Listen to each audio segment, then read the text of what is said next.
تو ناحیه توراسیک وجود داره، سلام آقای رستم زاده، وجود داره قسمت توراکسه که در اون قسمت هم در دیافراگم وجود داره که تاثیرات زیادی روی عضله توراسیک میذاره.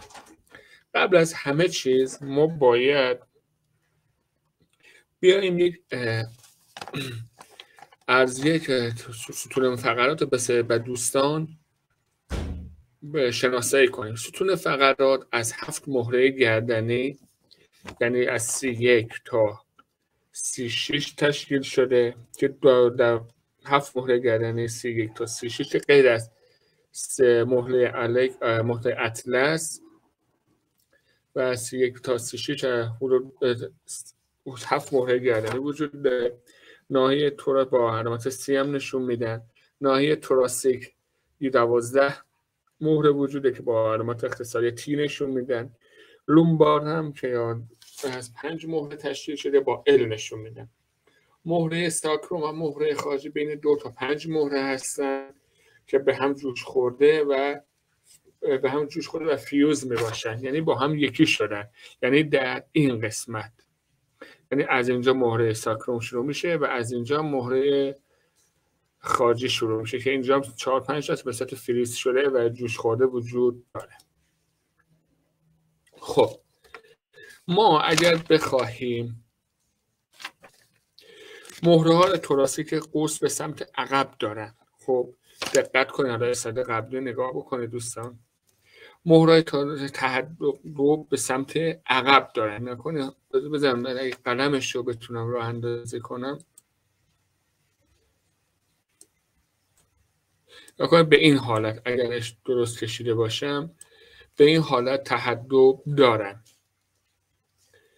اگه از بالا به پایین نگاه کنیم، از سر ما تا کف پا نگاه کنیم، یکی در میان به سمت جلو عقب هستن محکم‌ترین. نگاه اگر از بالا ما به بدن نگاه بکنیم، بدن ما یک مقدار مثلا سر رو به جلو، قسمت کمر رو به عقبه، کتف رو به عقبه، یکی در میان مثلا گردن جلوی کمر عقب. اگر هر کدوم از این قوس‌ها انحنای طبیعی خود از دست بده، مکانیک بدن دچار مشکل میشه.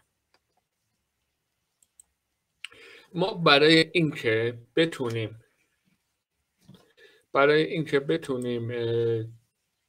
ببندم اینو، برای اینکه بتونیم مهره‌های اگر نگاهی به مهره‌های پشتی توراسیک بندازیم، یک تفاوت بین با مهره‌های گردنی داره. تفاوت اصلی هم در چند ناحیه هست. در ناحیه 2 قسمتی که قوس‌های قدامی مهره، که هم قوس‌های قدمی مهره است. یعنی ما مهره‌هامو از 2 قسمت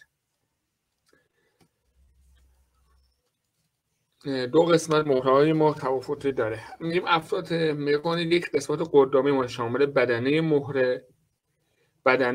مهره که این باشه و دیسک بین مهره‌ای. خب و قسمت عقب مهره اگر در نظر بگیریم، تشکیل از قسمت عقب مهره که در بدنه مهره متصل می‌کنه به نام پتیکول. این قسمته که به بدنه مهره متصل میشه. خب به بدنه متصل زائده ارزی که این باشه در امتداد عقب لامینا متصل شده به زائده ارزی متصل میشه، یعنی جوش میخوره، اونجا قابلیت اتصال داره. اگر افرادی که دچار پتیکول یا شکستگی میشن، یا به اصطلاح بهشون سرخوردگی مهره، اغلب مهره‌های ستون فقرات آنها این ویژگی رو داره. یعنی افرادی از ناحیه پتیکول دچار شکستگی میشن، اغلب ستون مهره هاشون این ویژگی رو داره. میگیم ما در ناحیه توراسیک اغلب مهره‌های ستون فقرات این ویژگی ها رو داره، اما در ناحیه توراسیک قسمتی داریم که برای اتصال دنده ها در این ناحیه ما قسمت اتصال دندم به این نوع به ستون به مهره‌های توراسیک هم داریم. اگر دقت بکنید، خب توراسیک 4 ناحیه داریم، دو هر طرف وجود داره که به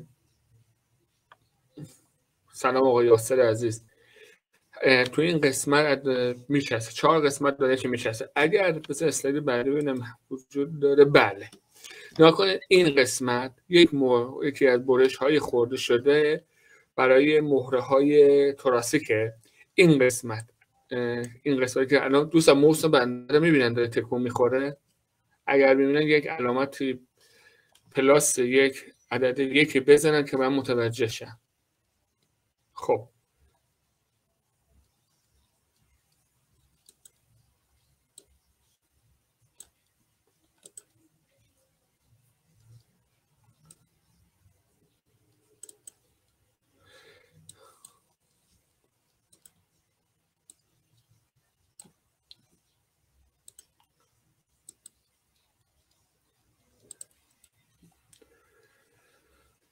دوستان یه چند لحظه به من فرصت بدید. این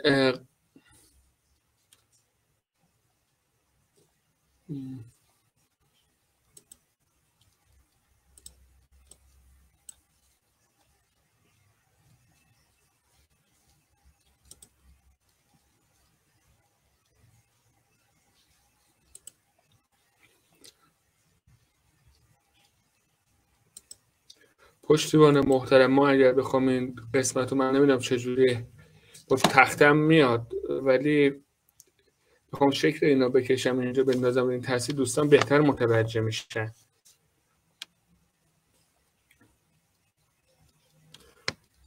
خب حالا توضیح میدم تا دوستان چیز کنن. نکنید روی مهره دو قسمت عقب مهره داریم که باید به دنده ها میچسبن، یعنی این قسمت، این زائده آخر میرا که میبینید این قسمتش یک زائده داره، این قسمت گردن دنده هست که با زائده مفصل، با زائده عرضی مفصل میشه، یعنی با این زائده که از این میاد، و پایینی هم با زائده که به دنده بالا، دنده بالای بدنه بهش میگن، یعنی پایین اینجا، یعنی نزدیک دیسک. این استخوان کجی که سمت چپ وجود داره، این اولش میگن دنده با بدنه، سر دنده با بدنه که مهره اتصال داره. این قسمت اینجا میگن، این بالاترش همین استخوان امتدادش که با استخوان این سمتی یکی شد مفصل شده میشه گردن دنده، و پایین میشه سر دنده، اینجا میشه گردن دنده، که همین دلیل حرکات دنده ارتباط مستقیم با ناحیه توراسیک دارن. به خاطر همین ما میگیم ارتباط مستقیم با ناحیه توراسیک دارن، به این دلیل که چندین کار رو واسه ما انجام میده. در ناحیه توراسیک نکنید، اینجا بهتر میشه تشخیص داد. نکنید این مهره، این راههای کمریه هست که این زائده آخر از این قسمتش، از سمت شکل سمت راست و نگاه، چپ و نگاه بکنید، این قسمت لامینا، خب که این قسمت وجود داره، این قسمت بالاش، اینا به اتصال پیدا میکنن به پایینش، عذرخواهی میکنم، این قسمت پایینش اتصال پیدا میکنه به مهره‌های کمری. خب ما اهمیت ناحیه توراسیک رو به چندین بخش میتوانیم تقسیم کنیم. یکی از حمایت از حفره توراکس و به تبع آن حفاظت از قلب و شش. ناحیه حمایتی که هست مثلا توراکس محل اتصال دنده هاست. اگر مکانیک مهره یا دنده دوستان تغییر کنه روی هم اثر میگذاره، همش خودشون در راستای ستون فقرات، یعنی هم راستای ستون فقرات باید باشون پیدا میکنه. یعنی اگر به طور مثال عرض کنم، اگر شما پوزیشن غلطی داشته باشید، باعث فشار روی این اعضا میشه. محل اتصال مهره‌های کمری و لگنی هست، توی تنفس تاثیر میذاره، ما با تنفس انجام بدیم. حمایت کتف و کمربند شانه، محل اتصال حیاتی ترین اعضای بدن یعنی دیافراگم اونجا حضور داره. خب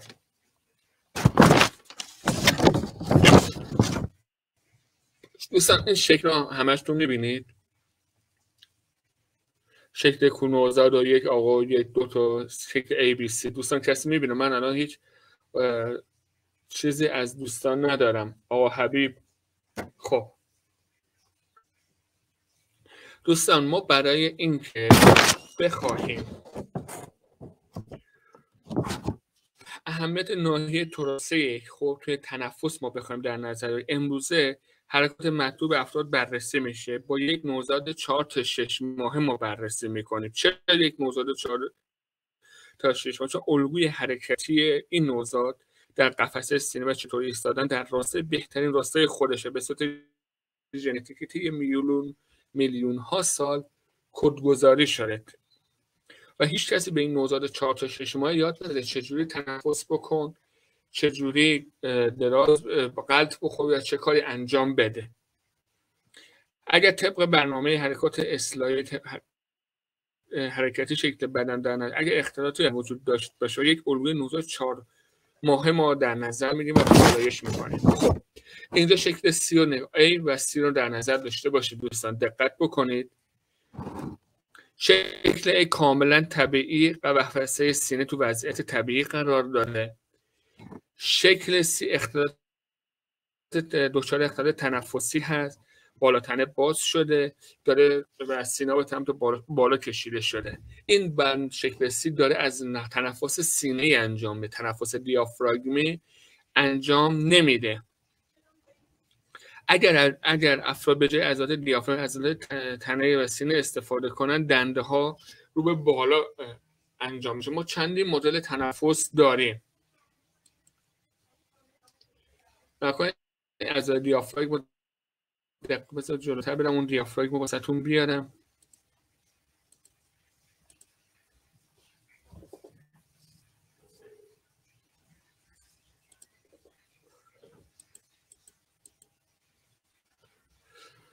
خب بله همین. نگاه کنید عضله دیافراگم توی تنفس بستون. نگاه کنید شکل A رو نگاه کنید. تنفسی که انجام میشه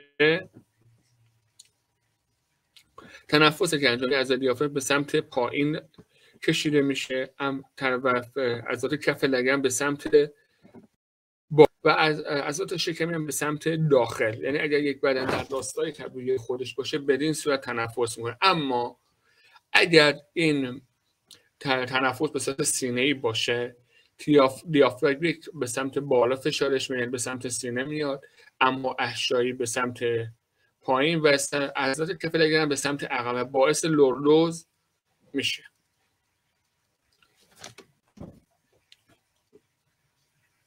در شکل C هم ملاحظه می‌فرمایید به همین شکل. در شکل D علاوه بر اینکه داره به سمت بالون لگن هم چرخش پیدا کرده، هم لوردوز داره هم کایفوس.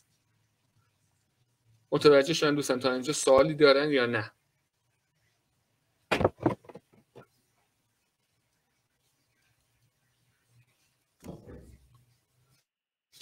دوستان کسی سوالی داره؟ اصلا صدای منو میشنوید؟ الان هیچ بازخوردی من کلاس شما ندارم.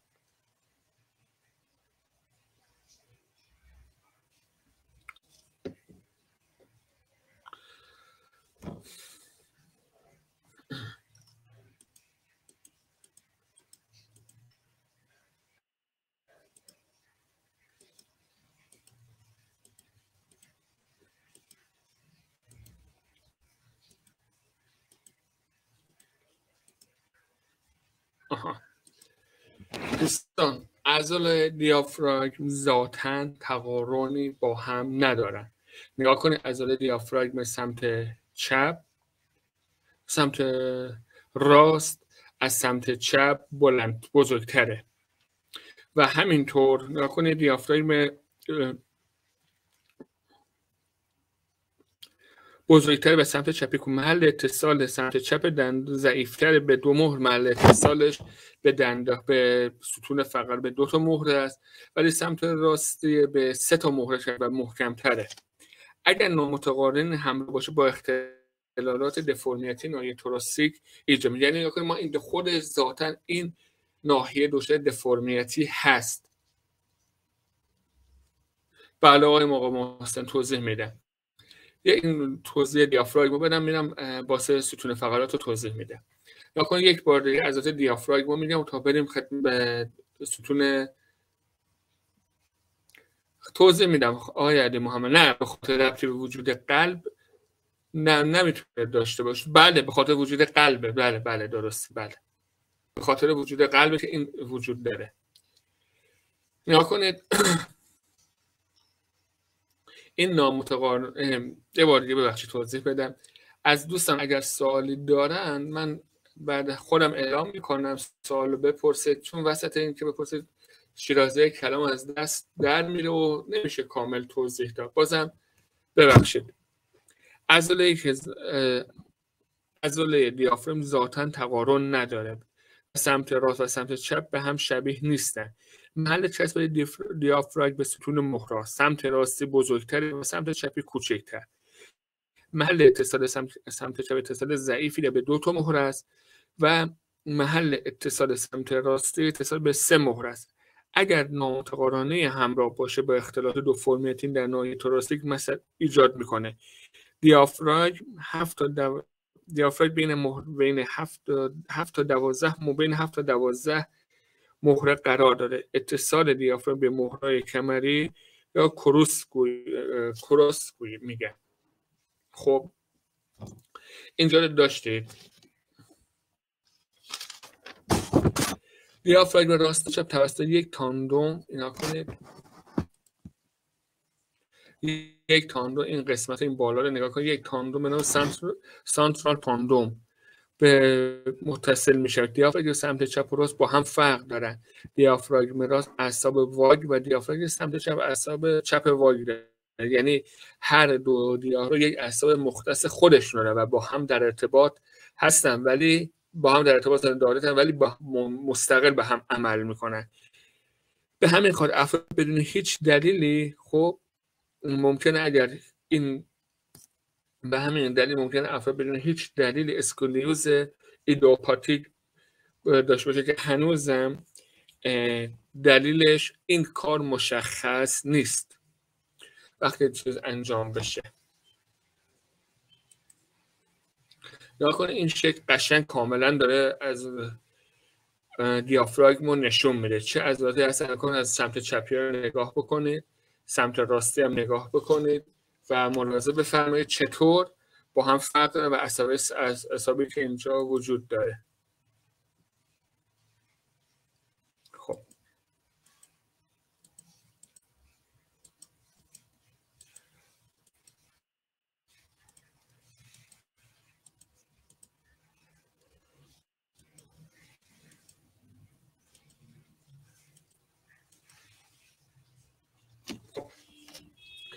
بحث تنفس ها رو گفتم خدمتتون عرض کنم که آقا دوست عزیزمون نگاه کنید وضعیت یا پوزیشنی که در این قضیه دیافراگم و قفسه سه کف لگن با هم در ارتباطن. اینجا این شکلش بود. خب اگر پوزیشن مطلوب پوزیشن A در نظر بگیریم، فشار دیافراگم به سمت پایینه و عضلات کف لگن به سمت بالا. انقباض ناشی درون شکمی مطلوب تاثیر میگذاره. فشار از ستون فقرات برداشته میشه. نگاه کنید اینجا عضلات دیافراگم داره به سمت عضلات کف پایین فشار میاره، عضلات کف لگن به سمت بالا و عضلات انقباض درون شکمی هم داره صورت میگیره. درست. این شکل A. شکل B داره از عضلات دیافراگم به سمت بالا داره فشار میاره. درست. و عضلات فشار درون شکمی به سمت خارج، به سمت داخل نیست، به سمت خارجه و انقباض و عضلات کف لگن هم چرخش پیدا به سمت هوا باعث لوردوس شده یا گودی کمر میشه. اگر دیافراگم دوباره تو شکل C نگاه بکنید، عضلات دوباره دیافراگم داره به سمت بالا میاره، عضلات کف لگن دوباره چرخش پیدا کرده و داره به ناحیه توراسیک فشار میاره.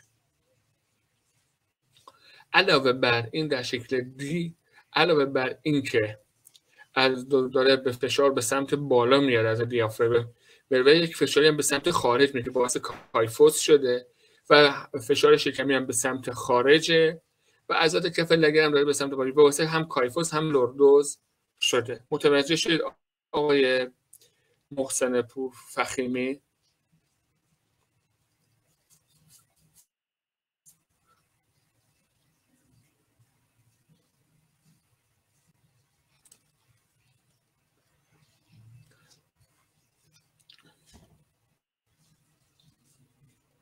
ما یک سندرومی داریم، سندروم قیچی. نکنید قشنگ این حالا نکنید وقتی این فرد در راستای طبیعیش قرار داره، این سندروم تو شکل C و D وجود داره، یعنی باعث آسیب پذیری لوردوز، یعنی نکنید این سندروم قیچی داره کاملا این ستون فقرات دارید اینجا داره با قیچی شدن و از کوتاه کردنش باعث آسیب میشه. در خانم ها ما یک سندروم ساعت شنی داریم.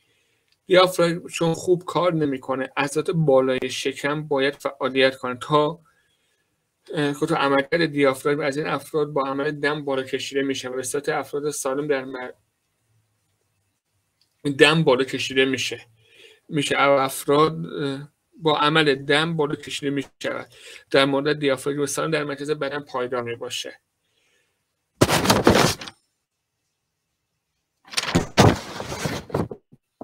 نگاه کنید این قسمت بدن این شکلی رو نگاه کنید، اینها عضلات الکترواسپایناس در قسمت پشت، عضلات الکترواسپایدن بسیار سفت و ضخیم میشه، درست مثل دو تا سوسیس میشه. در خانم‌ها شایع‌تر، کمرشان به شدت گود میشه، به خصوص افرادی که سالیان سال هست ورزش نکردن یا با هر تنفس نافشون بالا میره. نگاه کنید حالا شکل بد اسلاید 13 نگاه کنید، عضلات اینجا وقتی این خانمی که تنفس میکنه عضلات نافش بالا پایین میشه، درسته که نباید ناف بالا پایین، ناف باید دقیقاً در وسط این قرار داشته باشه.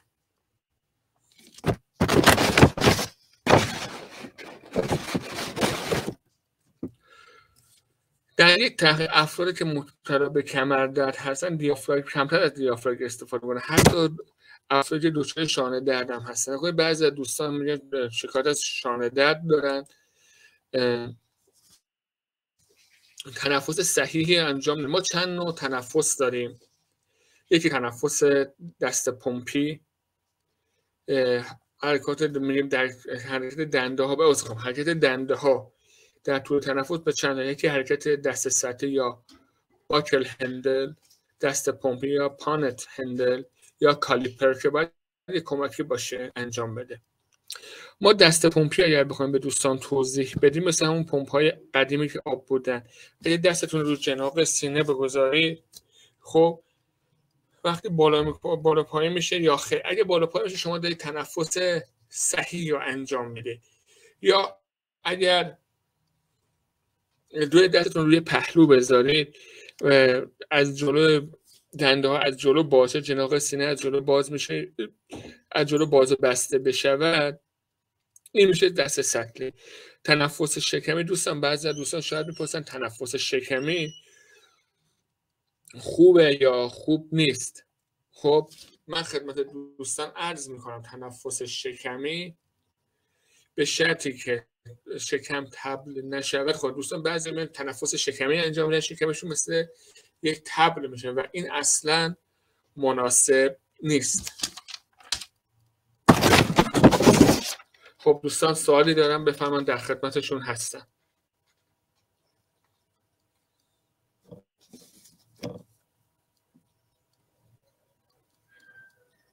دوستان کسی سوالی نداره؟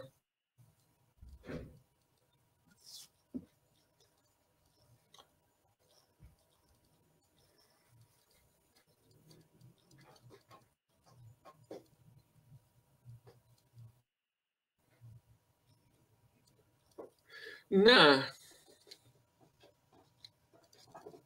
کدوم آقای صادقی؟ آقای خانم صادق کدوم رو توضیح بدم یک بار دیگه؟ نگاه کنید مشت تنگ تنفسی که دارید باید بله در تنگی تنفس باید به پزشک مراجعه کنه، ولی خب چند تا تست رو میشه انجام داد تو خونه. بله فهمیدم کدوم میگید. این هم فهمیدید دیگه انواع تنفس ها. اگر در خصوص مشکل تنفسی که فرمودید، خب باید با پزشک صحبت بکنید، ولی تنگی تنفس ممکنه باعث مشکل آسم داشته باشه.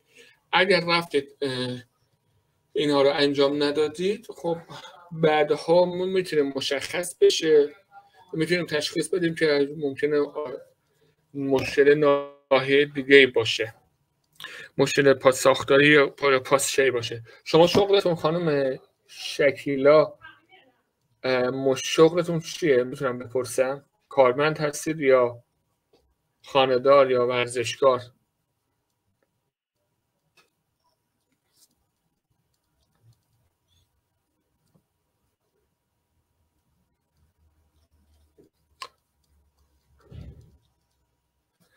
خب پیلاتسکار که به نوع تنفسشون خوبه و شناگران تنفسشون خوبه، قطعا شما به خاطر محیط آبی هم که قرار داری باید با یه پزشک متخصص یه صحبت بکنید یا نظرتون رو بررسی بکنه، بحث تنفستون رو حالا چندین آزمایش داره تا ببینیم به چه نتیجه‌ای میرسیم. خب در خصوص تنفس در خصوص شکل A یا همون تنفس دست پمپی، مثل پمپ‌های قدیمی بود که حالا توی این فیلم‌های قدیمی نشون میدادن، پمپ می‌زدن تا آب می‌آمد. این دنده به همین حالت باید باز بشه، یعنی دستتون رو دنده بذارید، خب دندتون رو باید حس کنید که داره به سمت بالا و پایین باز میشه، یعنی از جناق سینه ها نکنید باز، ولی دست سطلی دنده ها از پهلو باز میشه. خب دنده ها از پهلو باز میشه، باز و بسته میشه، یعنی دست رو پهلو بزنید متوجه میشه دنده هاتون داره باز میشه. ولی خب اگر بخوام بحث کالیپر هم در نظر بگیریم، یک فردی باید باشه کنار شما باشه، از پشت دستشو بذاره و شما که تنفس بکنید ببینید آیا این دنده هاتون از عرض باز میشه، بسته میشه، درست است یا نه.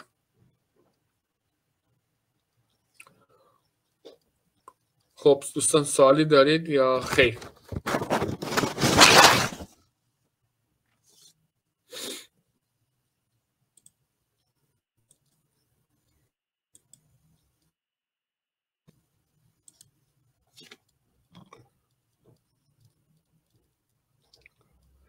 دوستان این شکل A و B رو نگاه بکنید.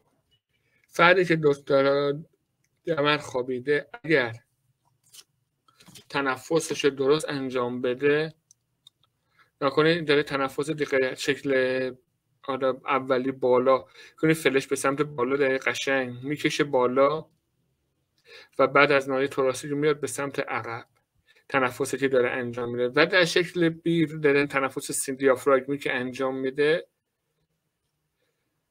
عضو شکل A تنفس دیافراگمی، شکل B غیر دیافراگمی، یعنی قشنگ داره تنفس میاد بالا و روی پخش میشه، ولی این قشنگ از دیافراگمش میاد بالا به صورت فلش کاملا به سمت عذرخواهی میکنم پخش میشه. این تنفس رو باید در نظر داشته باشید برای کسایی که مشکل تنفسی دارن به صورت دمر خوابیده زیاد خوشایند نیست. خب میرسیم به این شکل. اغلب با توجه به زندگی مکانیکی که ماها داریم، خب زندگی مکانیکی که ماها داریم باعث شده تا ما نتونیم فعالیت خوبی داشته باشیم و همواره به طور مثال روی خانم یا یک آقایی که کارمند هستن صبح که به محل کارشون به دلیل عدم فعالیت‌های مناسب ورزش، فعالیت‌های مناسب پشت سیستم میشن، چند بالای 8 تا 10 ساعت با یک سیستم کار میکنن کمرشون مثل سمت شکل سمت راست ملاحظه بفرمایید قوس کرده کاملا، عصب هم ریگه هاش هم دیافراگم تحت فشار قرار داره و باعث تنفس حجم دیافراگم کم شده، فشار بیش از حدی روی دیافراگم اومده و باعث آسیب جدی به این ناحیه شده. و در شکل سمت چپ کاملا رعایت شده ارگونومیش کاملا رعایت شده و تنفسش صحیح هم داره انجام میشه. بله خانم بهار و خانم شکیلا، تنفسی بهتون میگم چه جوری باید باشه. بله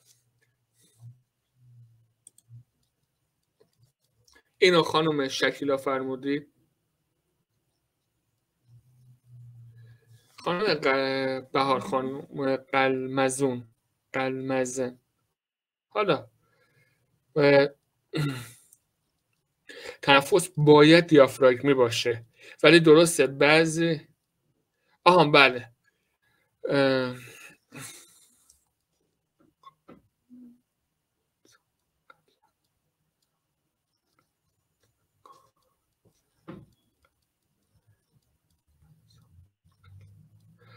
خب تنفس باید دیافراگمی باشه. خب ولی ما در بعضی از ورزش ها داریم مثل پیلاتس یا یوگا که میان طریق شکمی، ولی دقت داشته باشید بعضیا که شکمی تنفس میکنن شکمشون مثل توپ میشه، مثل تبل نباید بشه، چون زیاد فشار که میاد به مهره‌های کمر، این مهره‌های کمر به سمت جلو میکشه و باعث گودی کمر میشه. این به خاطر همین نکنید همین افرادی که الان به دلیل برخی از مشکلات دچار شدن و نمیتوانند به خاطر از وضعیت فیزیولوژی که داره مشکل کمردرد میشه، مثلا افرادی داره شکم‌های گنده‌ای هستن، خب به دلیل فشار بیش از حد و تنفسی که انجام میدن و علاوه بر اون ارگونومی که دارن تنفس شکمی انجام میدن و باعث آسیب میشه. خب ببینیم اسلاید. نکنه شکل الف تنفسی که داره انجام میشه، نکنه اول میاد بالا تنفس و بعد به سمت آروم، به سمت کمر و سقف و خارج میشه. و در شکل پایین از ناحیه توراستی دیافراگم به تنفس میکنه، میاد بالا و به سمت پشت و دو طرف تقسیم میشه. و عرض کردم خدمتتون دوستان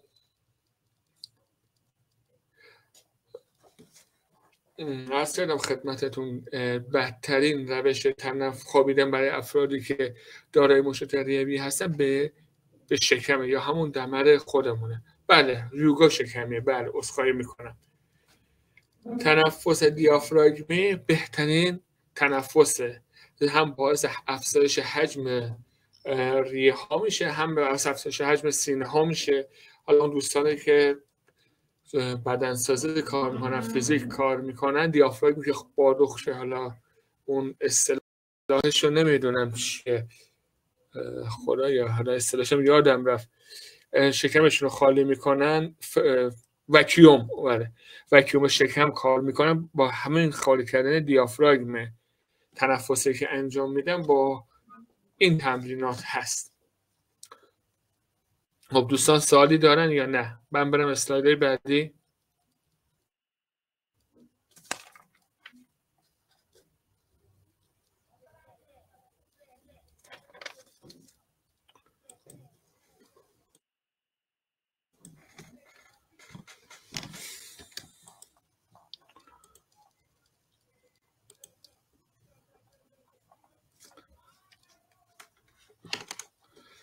خب دوستان ما بالا واسه این افرادی که خب بریم جوات بعد تمرینات رو بهتون بگم، یک سری چیزها هست.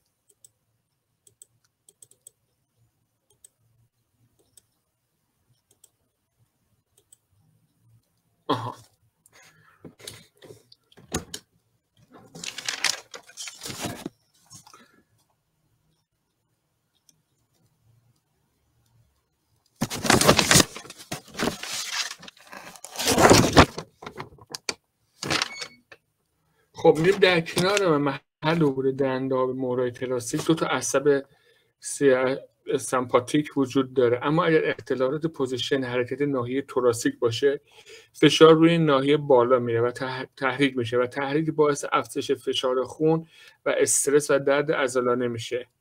خب نکنه عصب سمپاتیک تو این شکلی که میبینید دوستان، این قسمت برش خورده یک مهره است، قشنگ داره. این قسمت زرد رنگ رو ملاحظه میکنید، یه مربع زرد رنگ اینجا هست، این زرد رنگا دوستان کسی میبینه؟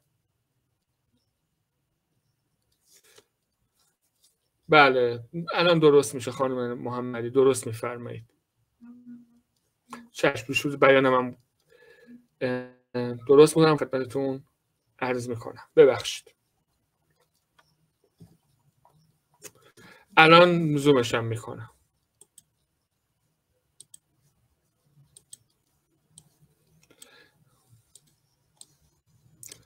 این قسمت اینا رو میبینید عصب سمپاتیکه، درسته؟ الان میبینن دوستان؟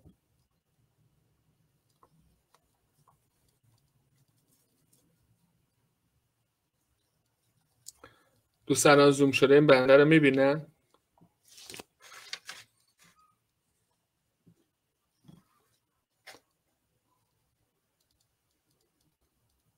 من زوم شدم، میخواستم ببینم شما الان ملاحظه میکنید.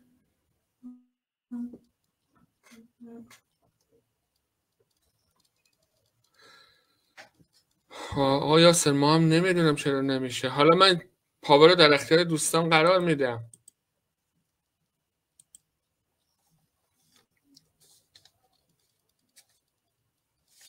خب خودتون زوم بفرمایید.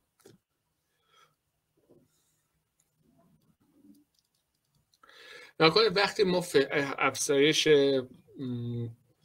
با غالب شدن سیستم سمپاتیک به دلیل فشار روی ناحیه، فشاری که روی نواحی میاره، افزایش فشار خون، اختلال در بند، استرس و بیخوابی دچارمون میشه.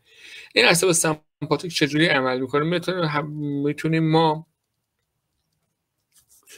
مثلا توی یک خیابونی دارید حرکت میکنید، یک ماشین جلوتون بد میپیچه، عصبی میشید، دنبالش میافتید. بله سیستم بله عرض میکنم.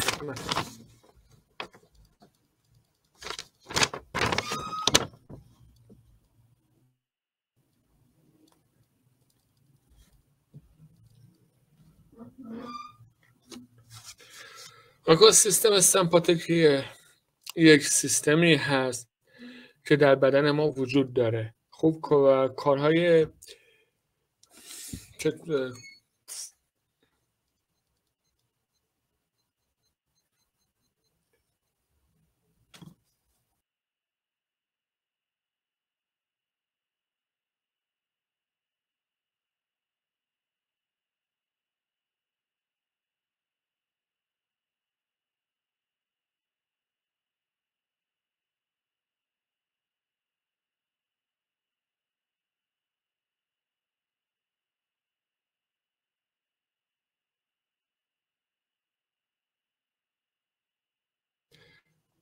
خب کار سیستم سمپاتیک بخش از سیستم عصبی خودکاره که در نظیر ناحیه قفسه سینه است. خب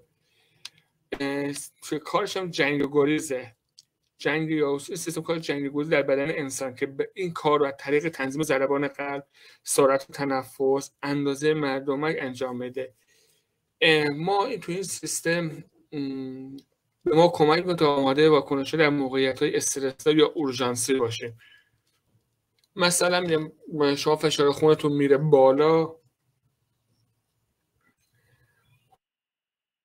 کار بکنه و با تعرق میشه یا تو استرس میگیرتتون، با اگر خب بخواد ضربان قلبتون رو تنظیم میکنه و خیلی کارهای از این دست رو انجام میده.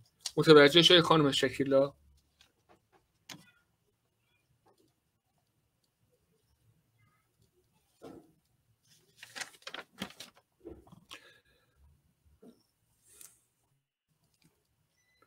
خواهش میکنم.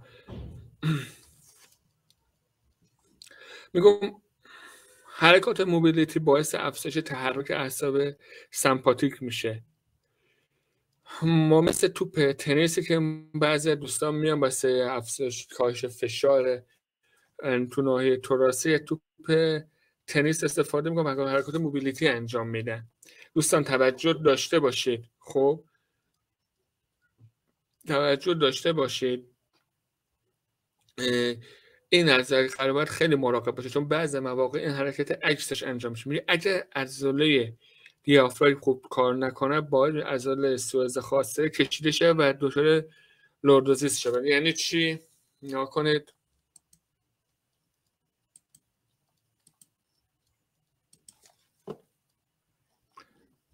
این عضله دیافراگمی که اومده اینجا پایین به عضله سوئز خاصره وصل شده. به شکل بعدی اینجا هم نگاه کنید، دیافراگم و عضله سوئز خاصره یکی هستن، با هم یکی شدن. اینجا درسته فرق دارن، از هم جدا هستن، خب ولی یکی شدن. اومده حالا به شکل بعدی، بله اینجا نگاه کنید، اومده اینجا کشیده شده از عضله به اینجا قسمت، این قسمت استخوان ران وصل شده و با کشیدگی که اینجا ایجاد شده باعث لوردوزیست شده. در قسمت سمت چپ نگاه کنید، باعث ایجاد لوردوزیست شده.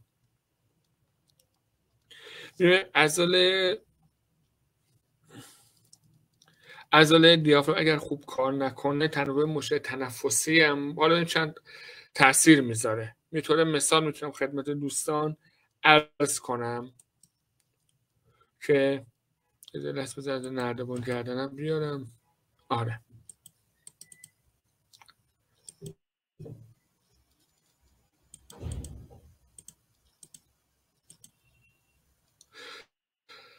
ما عضلات گردن یا اسکالک چندین عضلات تشکیل شده، مثل عضله نردبان، عضله نردبانی که عضله اسکالن خب که به دنده ها وصل میشه. اگر دیافراگم خوب عمل نکنه مجموعه وظیفه تنفس رو این عضله به عهده بگیره و تنفس دیافراگمی انجام، تنفس سینه‌ای انجام میشه. چطور؟ نکنید عضله اسکالن یا همون نردبانی به 3 تا دنده وصل، یکی دنده اول، یکی دنده دوم و یکی همون دنده‌ای که روی شش‌ها وجود داره، رویش به شش‌ها. خب مغز دستور میده که با توجه به بالا به ناکارآمد بودن توراسی دند شروع کنه به چه؟ این عضله شروع کنه به کار تنفس رو انجام دادن و به دم و بازدم مشغول شد. فرد دچار کوتاهی، خب با توجه به اینکه انجام میده این کار وظیفه اصلی خودش ثبات گردنه، خب ثبات گردنه از غافل میشه و وقتی تنفس گردنه انجام میشه عضلات روبروی گردن، یعنی این عضلات گردن که اینجا هستن کوتاه و عضلات اینجا کشیده میشه و فرد دچار هد فوروارد میشه.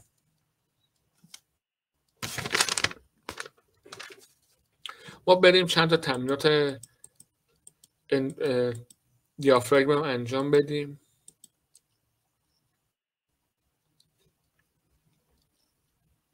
نه آقای علی محمدی، تنفس دیافراگمی داشته باشید دچار لوردوزیس نمیشه. میگم اگر تنفس شکمی داشته باشید، نکنید تنفس شکمی داشته باشه، شکمتون مثل تبل بشه، بادکنک بشه، باعث فشار میشه. ولی تنفس دیافراگمی انجام بدی فشار از روی مهره ها برداشته میشه و فشار درونی شکم روی به سمت داخل میاد.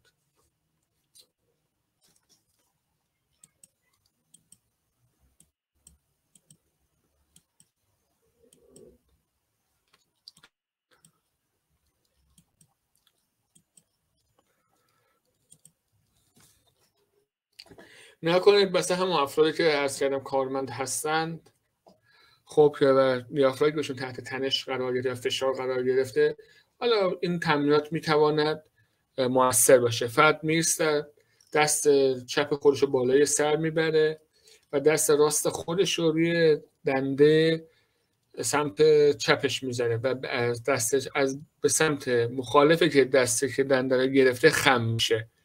این حرکت رو میتونه 2 تا 5-10 ثانیه انجام بده. حرکت دور دیافراگم و 18 ثانیه با ایجاد صدای این صدا رو انجام میده. نکنید قشنگ دست رو گرفته از مچ. نکنید بعضی در واقع اون دو دست در هم زنجیر بکنید بکشید. این دیگه باعث میشه آسیب به تاندون‌های انگشت میشه. از بین افت دست تو مچ از دست از سمت مچ چپ یا راست گرفته و کشش رو از زیر بغل انجام بده و حرکت صدای 3 فراموش نشه. 10 تا 15 ثانیه 18 ثانیه هم زمان ببره. حرکت ماساژ دیافراگم. خب شما دیافراگم میتونه زیر دنده ها میگیرید، خم میشید به حالت سجده و شروع میکنید به مالش دادن. یا حرکت یک حرکت در پیلاتس هست، حرکت فانکشن، حرکت دای سگ، حالا گربه سگ یا همین حرکت سگ روبازی هست که انجام میشه. حرکت سگ، بله گربه سگ میگن، حرکت گربه گاف پلنگ میگن. من تو کتاب‌های مختلف و ترجمه‌های مختلف چیزای حالت قابل فهم حرکت سگ رو انجام میده که باعث میشه هم این خمیدگی که در ناحیه توراسیک به وجود میاد، هم کشیدگی که ایجاد میشه باعث میشه دیافراگم به حالت اون چیزش به حالت قبلش نزدیکتر بشه.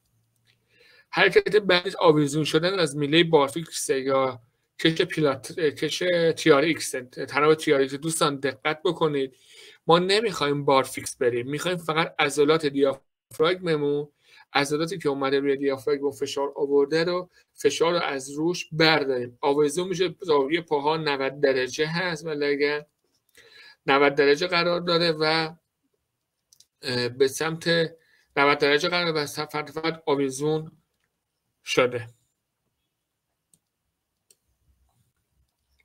پاها رو نگاه بفرمایید به صورت 90 درجه به سمت بالا کش پیلاتس هست و به سمت بالا کشیده میشه و این کشیدگی باعث میشه این فشاری که این فشار کمتر بشود. و در آخر تمرین بعدی کشی که بالای سر قرار گرفته به یک ستون چیزی بسته شده و دست تو بدن داره به سمت اون بالا میکشه. یعنی در واقع ما داریم کششی رو ناحیه سینه‌ای قرار میدیم تا این کشش ها به صورت بهبود کشش ها انجام تا کشش ها بتوانن این عضلاتی که روی هم خوابیده شده و روی هم افتاده رو بهبود ببخشه.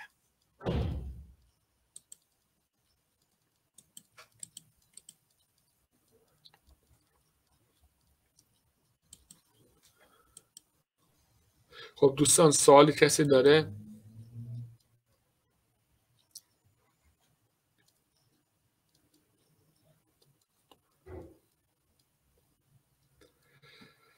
دوستان کسی سوال تا این بحث ما بگیم و یه 7-8 دقیقه دوستان برن یه 5 دقیقه برن یه استراحتی بکنن، یه چای یا آبی چیزی بنوشن، بعد بیان به ادامه کلاس.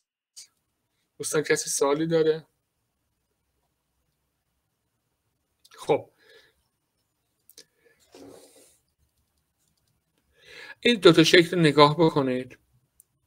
در شکل سمت چپ کنید، این شکل سمت چپ باعث چپ و چرخشی که لگن پیدا کرده و تنفس شکمی که انجام داده باعث لوردوزیس شده. خب لوردوزیس شده. ولی سمت راست خب با توجه به حالت فیکسی که ستون مخرا پیدا کرده و تنفسی که داره دیافراگمی انجام میشه، خب تنفسی که داره دیافراگمی انجام میشه و به سمت بالا و فشارها به سمت بالا و پایین هست و داره انجام میشه و فشار امعاء شکمی به سمت فشار شکمی به سمت داخل هست، خب باعث میشه چی؟ تنفس این لوردوزیس رو جلوشو گرفته شده و انجام. ولی این سمت چپ به سمت فشار به سمت بیرون هست، فوروارد پول هست. خب و باعث میشده که این فشارها به سمت لگن میاد و باعث چرخش لگن به سمت خارج و لوردوزیس صورت بگیره. دوستان الان ساعت 7:36 است. ما هفته 42 دقیقه یا 40 دقیقه 45 دقیقه 40 دقیقه بله هفته 40 دقیقه در خدمت دوستان هستیم. بفرمایید به چای چیزی دارن استفاده کنند و تا بقیه مطالب و خدمت دوستان عرض کنم.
سلام عرض میکنم خدمت تمامی دوستان.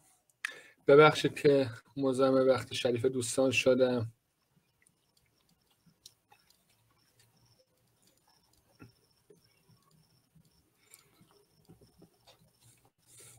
خب دوستان سوالی ندارن تا ما میخوایم بحث رو شروع کنیم؟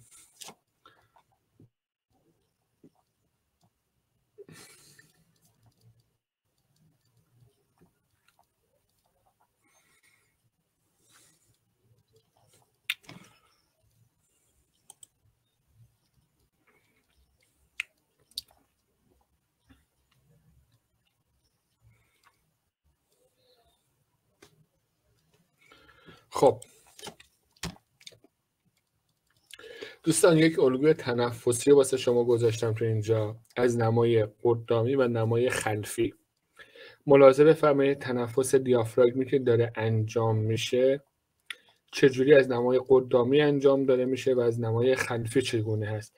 قشنگ ملاحظه بفرمایید از دیافراگم قشنگ شیب داره، دنده ها کاملا باز شده، به سمت بالا داره میره. از پشتم نگاه ملاحظه بفرمایید دیافراگم ها دنده ها کاملا از پشت باز شده و داره به سمت بالا حرکت میکنه.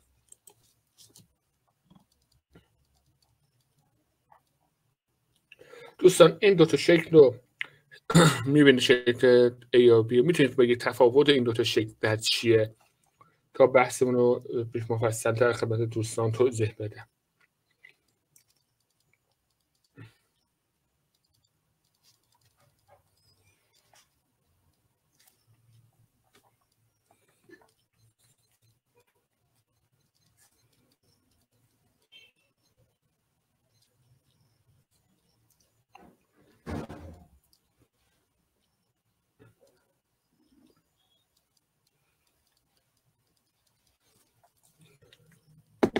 بله این که سر کشیده شده به عقب درسته.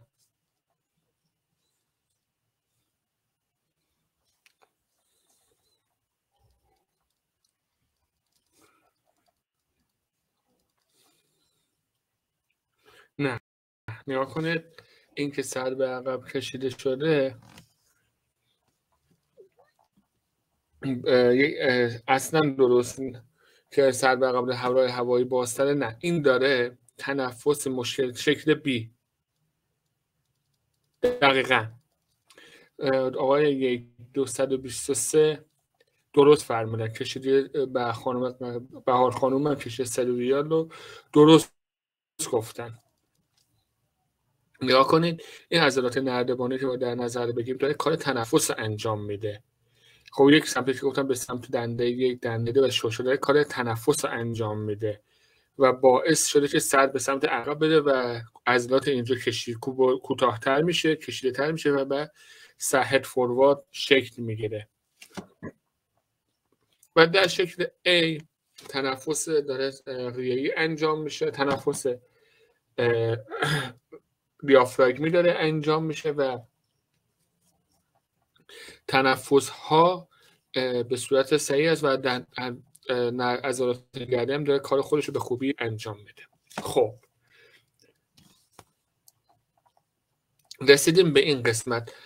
ما تا حالا از یک دید دیگه به توراسیک نگاه کردیم. الان میخوام از یک دید دیگه به توراسیک نگاه کنیم. به طور مثال عرض می‌کنم از یک دیدگاه به یک ورزشکار که اگر مشکل داره نگاه کنیم، به دید مفصل به مفصل یا جوینت به جوینت.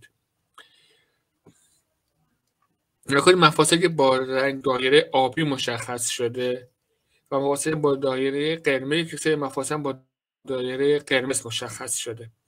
مفاصل آبی نیاز به موبیلیتی دارن، مفاصل قرمز نیاز به پایداری. ما یک فرق داریم بین موبیلیتی و فلکسیبیلیتی. موبیلیتی تحرک پذیریه، خب فلکسیبیلیتی در واقع انعطاف پذیریه. در واقع فلکسیبیلیتی یا انعطاف پذیری زیر مجموعه موبیلیتیه. به طور مثال حالا یک عارضه واسه دوستان در نظر میگیم. یک دوست عزیز ما، یک آقای خانومی میخواد اسکات بزنه. خب حرکت اسکات بزنه. این حرکت اسکاتی که میخواد بزنه می‌دونید وقتی میخواد اسکات بلند بشه عرض کردم خدمتتون، الانم بهتون میگم.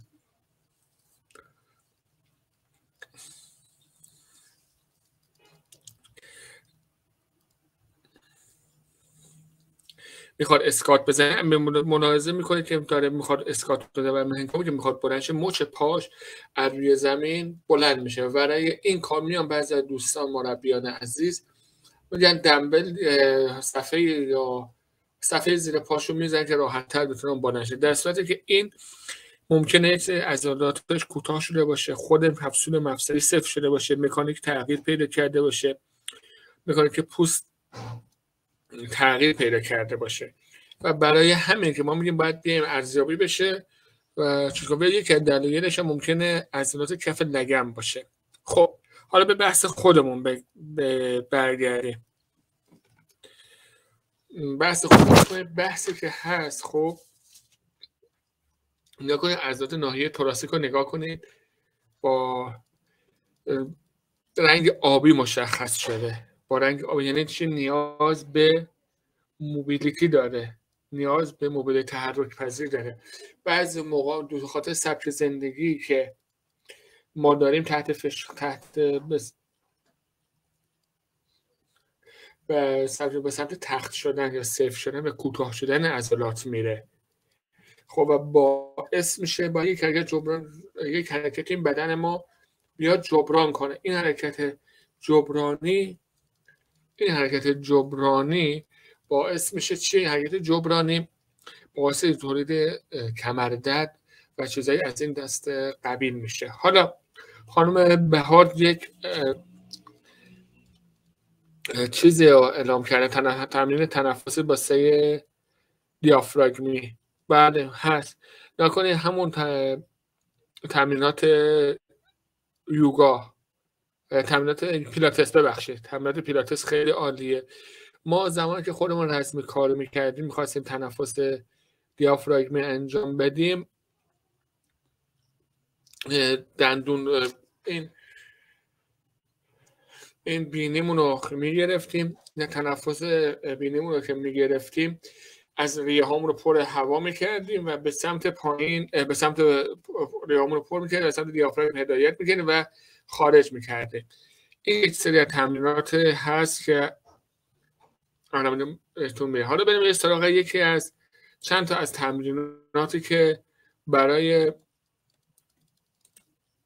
این ناحیه چیز وجود داره، تمریناتی از قبیل برای ناحیه توراسیک وجود داره. نکنید ما چندین آرزه داریم.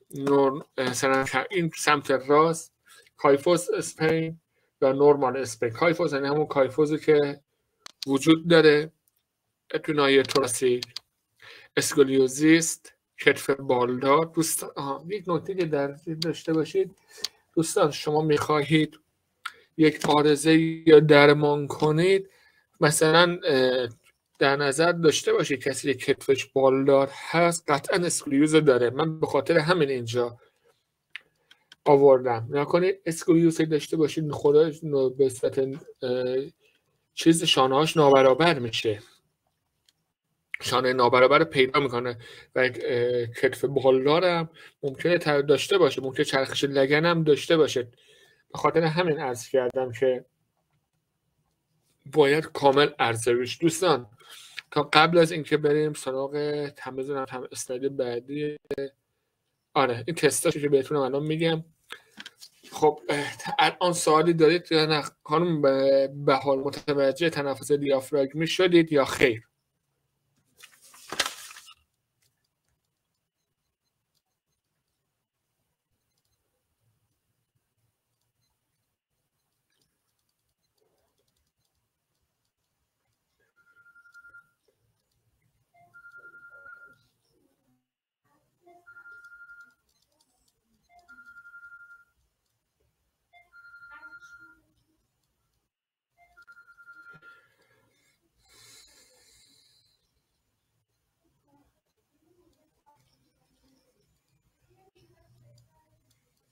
خب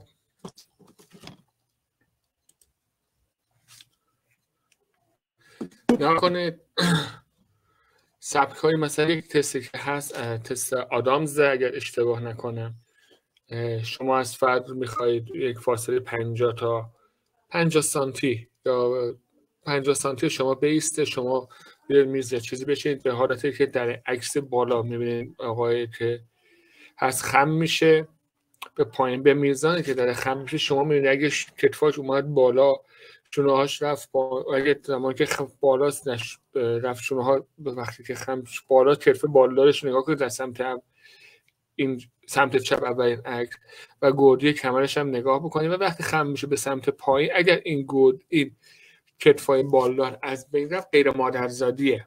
این نکته رو توجه داشته باشید.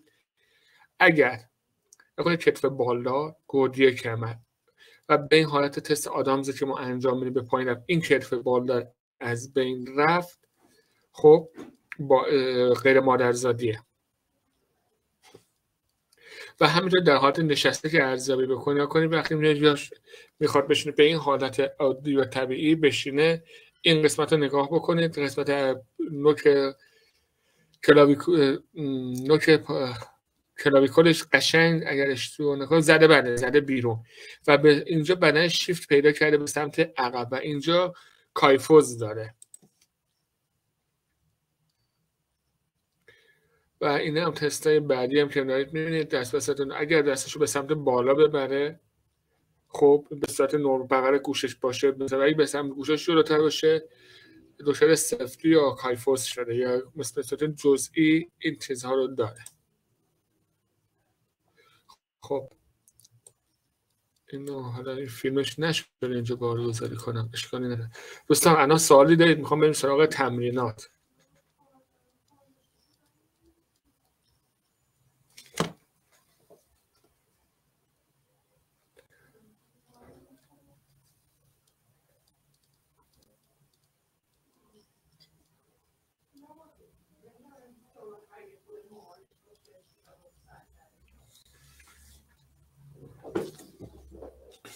خب برای یک سری تمریناتی هست ناحیه توراسیک خب که باید انجام داده بشود. خب شما روی صندلی میشینید، یک توپ یا یک بالشت رو بین زانوتون قرار میدید، بهش فشار میارید که عضلات لگن و عضلاتی که نیاز به پایداری دارن ثبات دارن صفر باشه. دستتون چوبم به صورت 90 درجه میذارید، چوب روی استخوان روی شانتون قرار میدید و دستام از میاد و به سمت چپ و راست چرخش پیدا میکنید. چرا این کار رو انجام میدید؟ به خاطر که اون پایداری که باید تحریک پذیری که باید مفاصل توراسیک داشته باشن رو انجام بدید و پایداری هم باید در قسمت زانوها به وسیله و لگن به وسیله این توپی که دارید فشار میارید انجام بشه.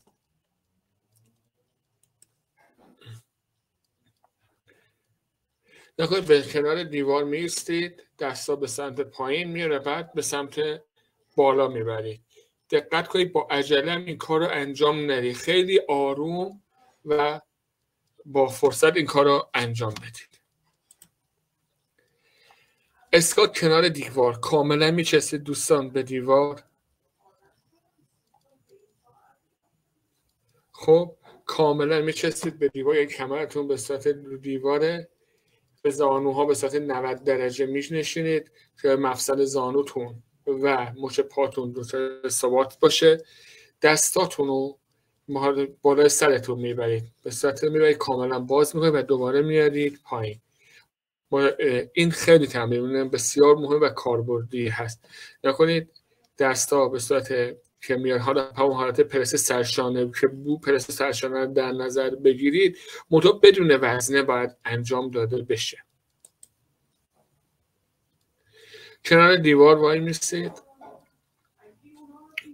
پاها اندازه عرض شانه خیلی کمتر باز میشه، یک هلوش 30 سانت فاصله 12 سانت فاصله میگیرید، 12 سانتی فاصله میگیرید.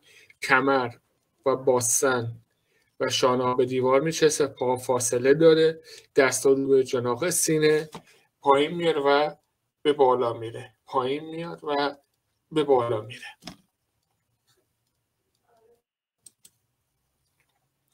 همین حالت نگاه کنید، این خانومی که شکل یک رو نگاه بکنید، خانومی که بالا هست تیکه سبز خورده، کامل دست ها به سمت بالا کشیده شده. نگاه کنید دست ها نباید به صورت غیر موازی باشه، باید دست ها حتما به صورت موازی در کنار، در راستای گوش باشه و یک زاویه درست کنه، بالاتر از گوش زاویه درست کنه و این زاویه مهمه، یعنی یک دست پایین یک دست بالا، جفت دستا باید در یک راستا باشن.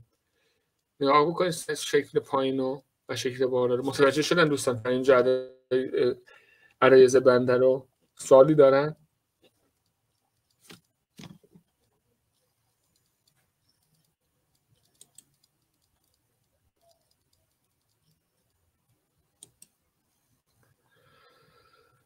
خب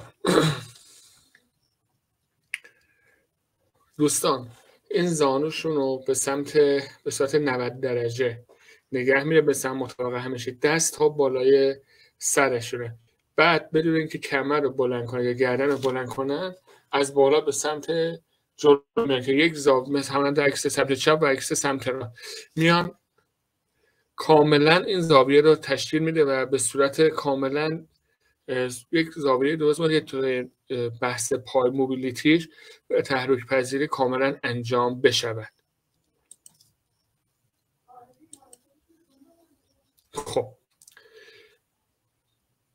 ما برای اینکه بخوایم بحث شانه ها رو در نظر، چون گفتم خدمت دوستان شانه ها تاثیر زیادی توی ناحیه توراسیک دارن و اگه کم بهش آسیب ببینن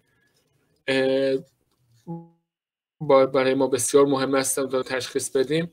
ما تستایی که میخوایم انجام بدیم تستای فانکشناله یا تستای FMS، فانکشنال موومنت اسکرین یا شولدر موبیلیتی یا تست شولدر موبیلیتی. اگر خب این دستا به همون مطابق شکل یک امتیازدهی میکنه، اگر دستا تونست هم دیگر رو لمس بکنه به صورت که یعنی دست راست بیاد از پشت و دست چپ هم از پایین، اگر تونست همدیگر رو چیز کنه بدون هیچ دردی یک عدد یک امتیاز میدیم، اگر با درد امتیاز 2 میدیم و اگر نتونست فاصلش خیلی زیاد بود امتیاز 1 رو بهشون میدیم. بعد در این امتیازات جمع میشه و تشخیص چه نوع عارضه‌ای داره. یکیش استفاده از فوم روله. خب نکنید در این تصویر اومده فوم رولی که گذاشته روی گودی کمرش گذاشته. خب این اصلا درسته، یعنی قطعا فشار داره روی ناحیه لومبویدش میاد. ولی چه عکس بالا، عکس صفحه پشت زمینش سیاه هست نگاه بفرمایید، قشنگ تو قسمت توراسیکشه، دستا بغل گوششه، دست‌ها بغل گوششه و رو ناحیه توراسیکش داره، یعنی بین دو کتفش داره بالا و پایین میشه. این چیز شکل ببینم چی بود.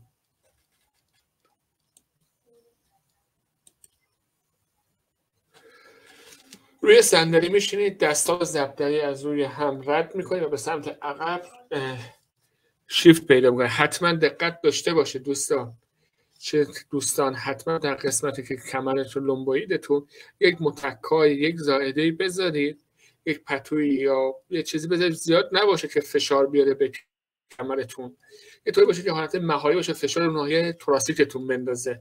حوله، بله یه حوله یه چیزی بذارید که بتونه فشار رو از اون برده و به سمت عقب شیفت پیدا بکنه.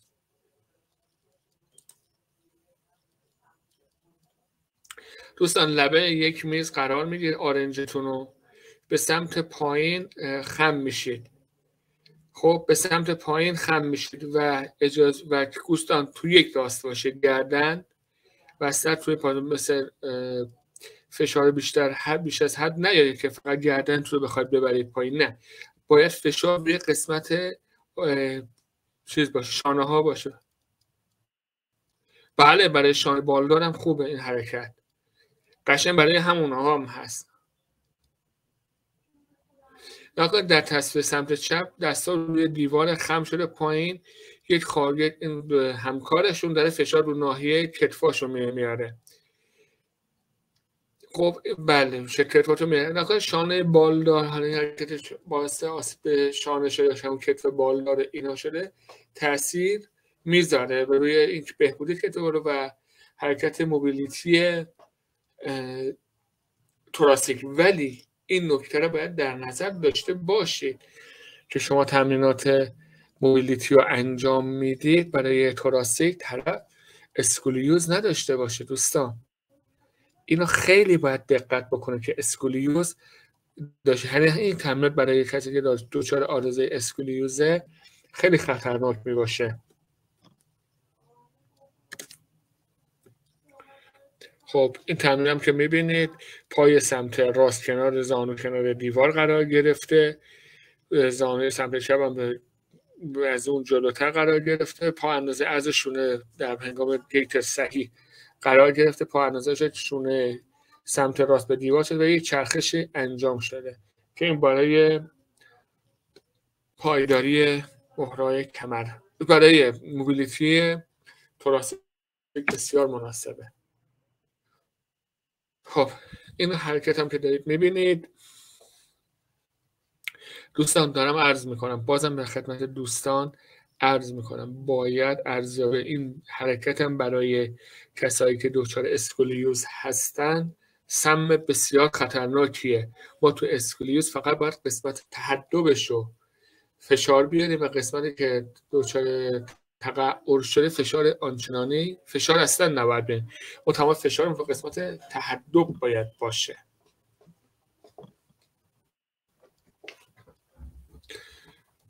حرکت اول نگاه کنید، دست کاملا بازه، دست روی همه پاها روی فوم رول قرار گرفته، دست میاد به سمت بالا و زن به سمت چیز میگه. گردن دقت بفرمایید، گردن با چرخش به صورت 90 درجه صورت میگیره، گردن بعد نمیگرده به سمت دستا نگاه بکنه، گردن به صورت 90 درجه قرار میده اون موبیلیتی کاملا انجام بشه. خب نکنید حرکت، حالا این حرکت تمرینات فانکشنال هست، حالا داره انجام دو تا دست روی زمین قرار میگیره، دست راست روی پشت سر قرار میگیره و با آرنج قسمت خارج داخلی آرنج دست بعدی رو لمس میکنه. این حرکت انجام برای هر دو دست باید انجام بشه. معمولا ست هایی که در نظر گرفته میشه بستگی به توان فرد داره، ممکنه 5 تا باشه 10 تا باشه، ولی باید شما همواره توان این فرد رو در نظر بگیرید. این هم همون حرکت بس چرخش ها روتیشن ها انجام میشه. خب انجام میشه باید نگاه کنید دستا روی زمین قرار گرفته، دست پشت سر و چرخش رو انجام شد. دوستان کمر رو نگاه کنید در یک راستاست، نه اصلا نباید به حالت قوس کرده باشه که هنگامی که میخواد به کسی لوردوز داشته باشه این کار نباید انجام شه، باید چرخش انجام لگن در حالت خنثی باشه. اینا هم باید در نظر بگیرید. و حرکت فوم رول، دستا روی رول فوم رول قرار میگیره و به سمت جلو و عقب هدایت میشه. دست پای مخالفم که به مطابق شکل، دست پای مخالفم مطابق شکل روی پای مخالف و دست مخالف قرار میدیم. نگاه کنید دست چپ روی پای راست قرار گرفته، چرخیده. نگاه کنید گردن داره کامل به صورت داره دست رو نگاه میکنه ولی نه کامل گردن رو بر نگردونده، در یک راستا هست. نگاه این دوتا کتف دقت بکنید کتف دو طرف در یک راستا قرار داره، جلوتر یا عقبتر نیست. خب دوستان کسی سوالی داره؟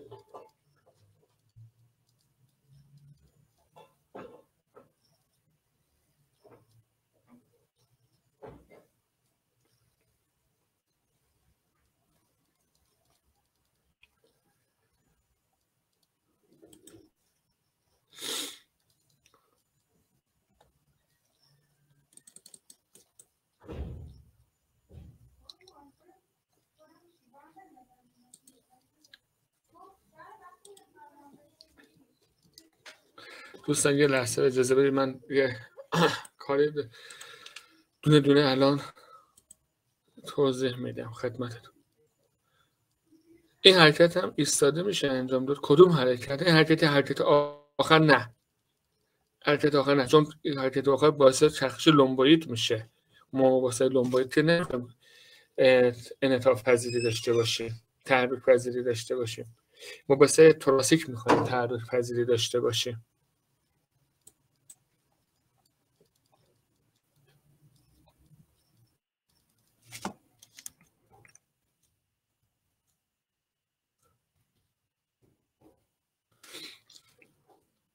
نکنید کتف بالدار شناس سوئدی، بله شناس سوئدی مناسبه، ولی ما میخوایم اونجا رو باید شما میخواید سوئدی انجام بدید، داری تقویتش میکنی، درست؟ داری تقویت میکنی تو شناس سوئدی، هم عضلات زوزنقه‌ای و عضلات تحت کتفی و اگر اشتباه نکنم بله دارید اونجا تقویتش. ما دنبال موبیلیتیش هستیم، تحرک پذیریش هستیم. چرا داره این کار انجام میشه؟ موبیلیتی هستیم چون عضلاتی که اونجا هستن به اندازه کافی سفت شده. ما باید اون تحرک پذیری، اون گره ها، اون تریگر پوینت هایی که توی اون منطقه وجود داره باعث شده این کتف بالدار شده را رها بکن. با تمرینات موبیلیتی که انجام میدیم باعث آزادی این چیزها بشیم، آزادسازی این تریگر پوینت ها و این فاشیه هایی که اونجا بوده. تو کلاس صبح هم به خدمت گفتم خانم بهار خانم که این باعث همین کار میشه، ولی کتف بالدار شناس سوئدی زیاد مناسبش نیست. دوست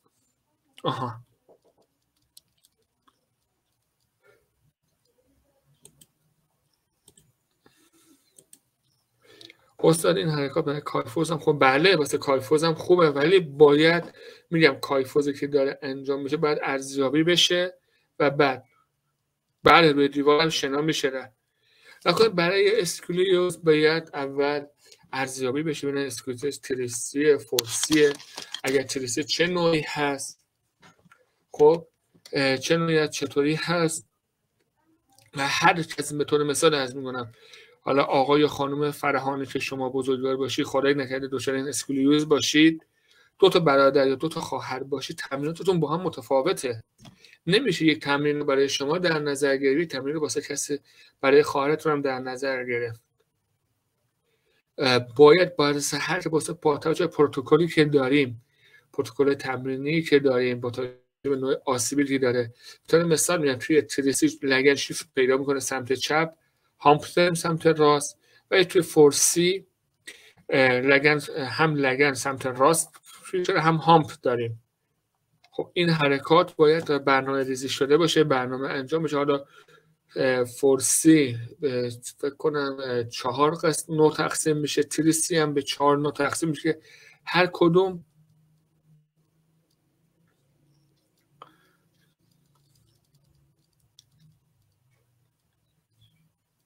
گودی کمر بهترین حرکت نکنه. چندین حرکت وجود داره. خب بعد اول این گودی کمر شما چه دلیلی باعث شده این گودی کمر رو پیدا کنید. ممکن است کف پای صافتون باشه، ممکنه پرونشن سوپرنشن مچ پا داشته باشه. این گودی کمری که دارید ممکنه به خاطر وزن بالاتون باشه، به خاطر کمردردتون باشه، به خاطر چرخش لگنتون باشه. باید ارزیابی بشه، نسبت به اون ارزیابی برنامه تمرینی نوشته بشه. دوستان این پیج بنده اگر دوست داشتید یه سری به اونجا بزنید. بنده حالا هر از گاهی حداقل هفته 1-2 بار پست‌ها و پست‌ها و استوری‌های میذارم، اگه دوست داشتید میتونید استفاده بکنید.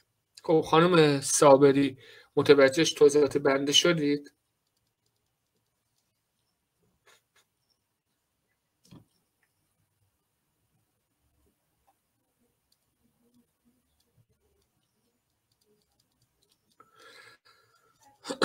دوستان کسی سوال داره؟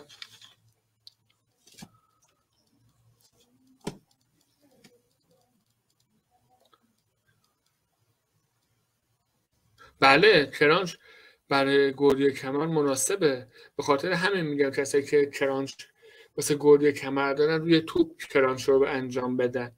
و حتی اسکات با توپ پیلاتس هم اسکات با توپ پیلاتس و باسه گودی کمر بسیار مناسبه، باعث بهبودش میشه.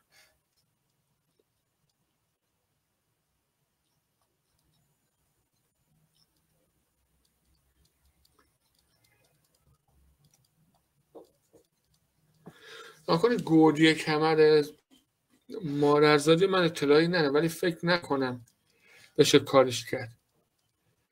ولی میتونه برای کسی که گودی کمر داره میتونه بگیم موقع روی زمین بخوابه، حالا یا روی تخت یک حوله یا چیز زیر کمر قسمت گودیش قرار بده و به سمت چپ و راست هم که میخواد بخوابه حتما باید مثلا یه چیزی بهتون بگم دوستان،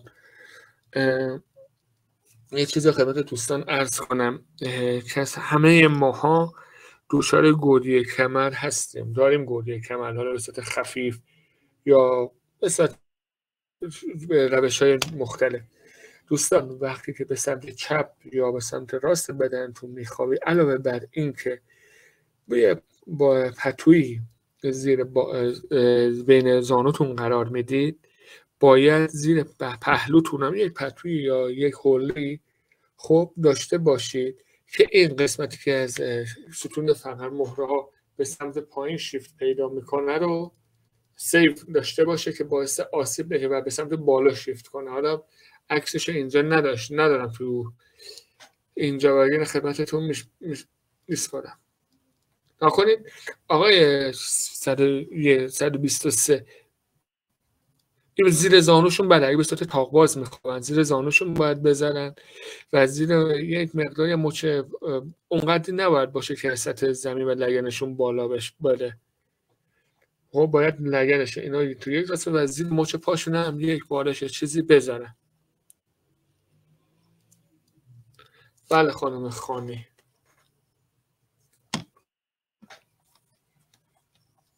سوال دوستان؟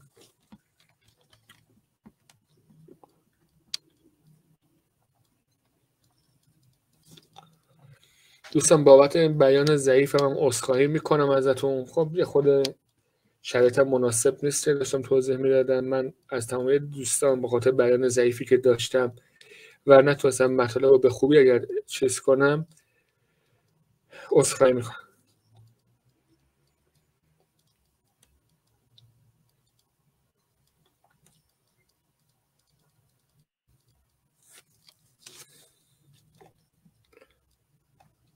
خب یه تمرین دیافراگم خانم بهار خواستن که الان خدمتشون عرض میکنم.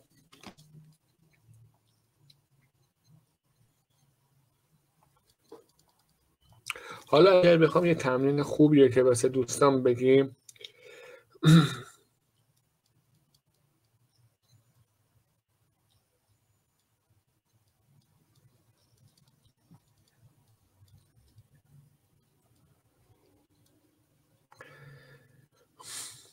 خب میخواد آقا راحت رو صندلی بشینید، زانوی خود را خم کنید، زانوی خود رو شانه‌های و سرگردن رو کنید، یک دست روی سینه، دست دیگر هم زیر قفسه سینه قرار بدهید.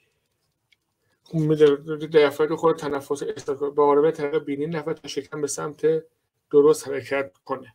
یعنی چی؟ یعنی شما روی صندلی قرار میگیرید، یه دستتون رو روی سینه، دستتون رو قسمت دیافراگمتون قرار میدید. نفسی که میکشید تنظیم، یعنی بینی نفس میکشید به سمت دیافراگمتون هدایت میکنه. خب صفحه آخر اسلاید چیه؟ بفرمایید، مشکلتون من متوجه نشدم.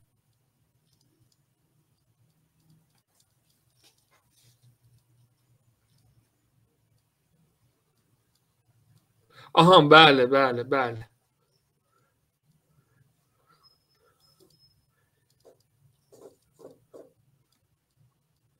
نگاه تریگر پوند ها خانم صابری بله باید با ماساژ انجام میشه. تنگی کانال نخاعی هم اگر شما ماساژ درمانی بلد باشید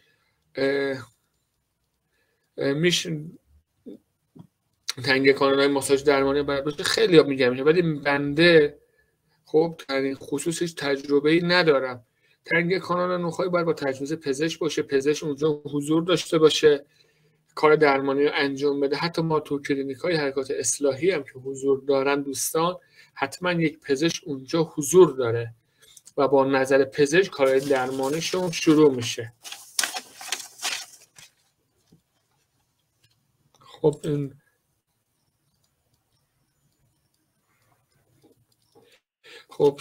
شعر زیبای سعدی هم ملاحظه بفرمایید: گر گدایی کنی از درگه او کن باری، که گدایان درش از سر سلطانی نیست. یا رب که نیست به هست آمدم صنع توانیم، و آنچه که هست از نظر علم تو پنهان نیست.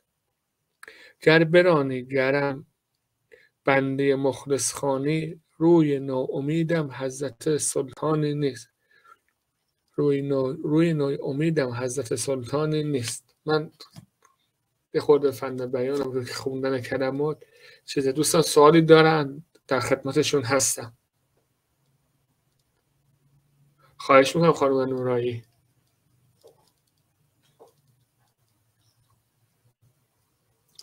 من تا 8:25 داخل کلاس هستم و بعد از حضور دوستان مرخص میشم و همه دوستان رو به خدای بزرگ میسپارم. انشالله که روز خوبی، شب خوبی داشته باشید و تعطیلات آخر هفته هم به خوبی استفاده کرده باشید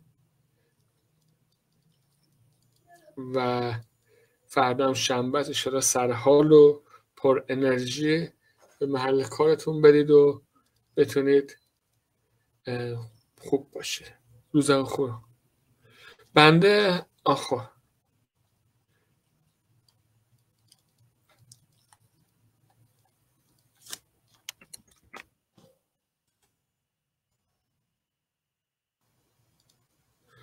نکن بله واسه واریس هم ما تمرینات اصلاحی داریم، ولی واریس رو من ترجیح میدم تمرینات، به خاطر اگر ایستادن زیاد باشه واریستون، خب باید تمرینات جداگانه در نظر گرفته بشه. اگه به خاطر نشستن زیاد باشه، اون میدونم باید بررسی بشه، دلیل اون واریس مشخص بشه.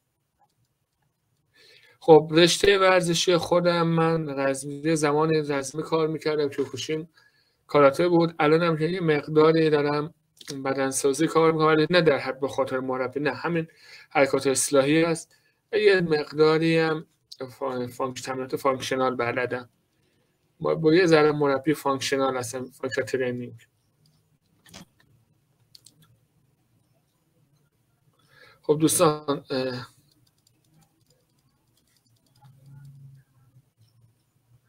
من حالا با خانم نورایی، من انشاءالله اگر خدا قسمت بکنه، من 2 هفته یا 3 هفته دیگه با همین مدیر محترم صحبت میکنه. حالا اگر دوستان مایل باشن گیت نورمال های صحیح راه رفتن، یا موردی که دوستان حالا دوست صلاح بدونن، گیت نورمال، نظر من گیت نورمال صحیح راه رفتن مناسبه برای دوستان، چون میدونم که هممون الان من دارم میبینم دیگه تو خیابون بعضی از دوستان صحیح راه نمیرن.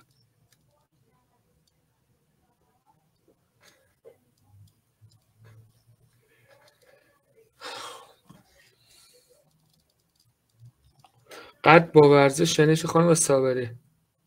مثلا بعضی از دوستان و همکاران ما میان میگن با تمرینات اصلاحی قد ما افزایش میدیم.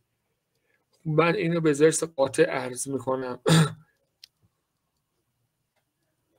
قد با واسطه با حرکات کششی و حرکات اصلاحی اصلا رشد پیدا نمیکنه، چون صفحات رشدی بسته شده.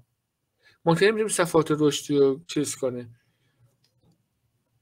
الان بعضی میان عمل جراحی انجام میدن، استخون اضافه میکنن، اینو تمامش عارضه دارم. نمیدونم قدی که مثلا چند سال بخوام بلندش کنم، نه، من اصلا اعتقادی به حرکات کششی بعد از با افزایش قد، چه قبل از اینکه صفحات رشدی بسته بشه و چه قبل از اینکه صفحات رشدی بسته نشه ندارم و اصلا به این قائل نیستم. و با حرکات کششی بعد از 30 سالگی قد افزایش پیدا نمیکنه.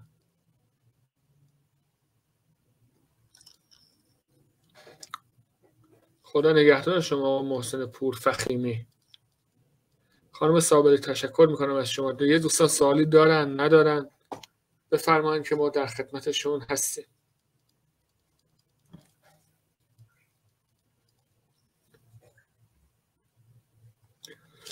چی آیا همه نه همچین چیزی اثبات نشده. همچین چیز نکنید برای اینکه میفرمایید خانم نورانی ورزش کشتی قد و کوتاه یا ژیمناستیک نکنید. ما صفات رشدی داریم.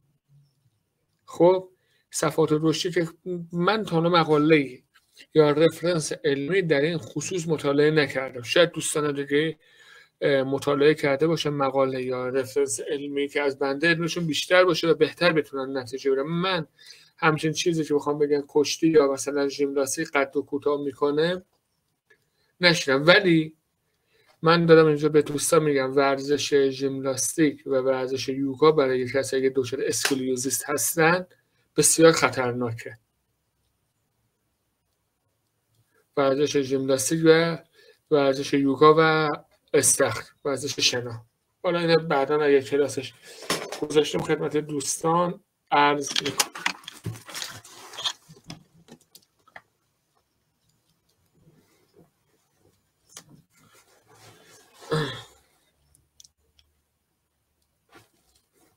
نه خواهش ما خانم صابری مشکلی نیست. ما اینجا هستم پاسخگو باشه.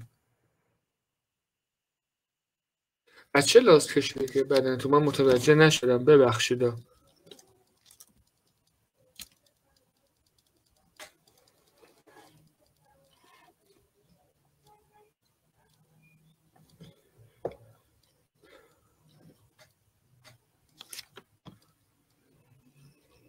من بعید میدونم. میگم من پیلاتس نمیدونم چرا بعید میدونم همچین اتفاقی بیفته.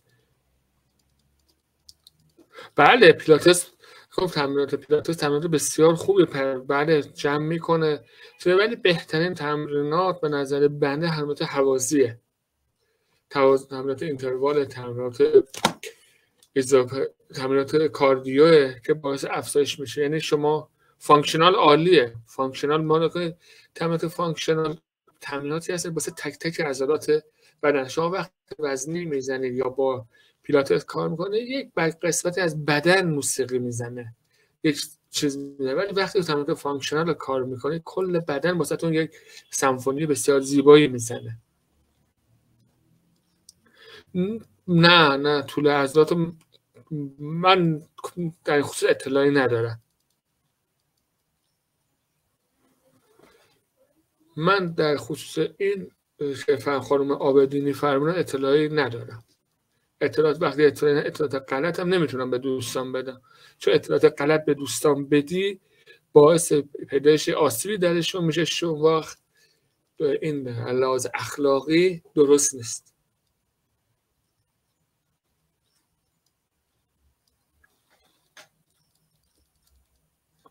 سوال بعدی دوستان دارید؟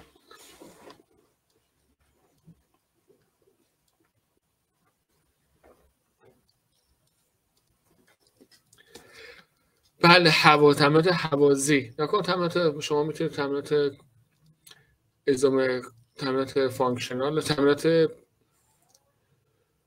هوازی میتونید انجام بدید.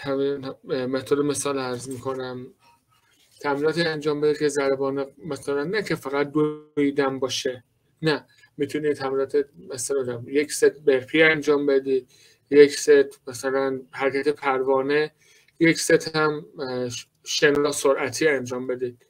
خب این یک ست میشه تمرینات هوازی. یا تمرینات میتونید انجام بدید که فقط تمرینات انجام بدید که بتونید کاملا نسبت به اون ضربان قلبتون رو توی یک نواخت ببرید بالا و پایین برید و کاملا از چرخه چربی سوزی انجام بدید. در خصوص دویدن که میخواید انجام بدید طوری باید باشه که اینطور مثال عرض میکنم 1 دقیقه این تمرینات اینتروال عرض میکنم خدمتتون که بهترین تمرینات هست و جواب داده. 1 دقیقه تمرینات پرسرعت، 1 دقیقه راه رفتن، 1 دقیقه آروم دویدن، 1 دقیقه هم با سرعت دویدن. اینا حداقل اگر انجام بدید بین 15 بین 20 تا 30 دقیقه انجام بدی قشنگ چربی سوزی رو احساس میکنی. دوستان صحبت چیزی اگر دارن در خدمتشون هستن.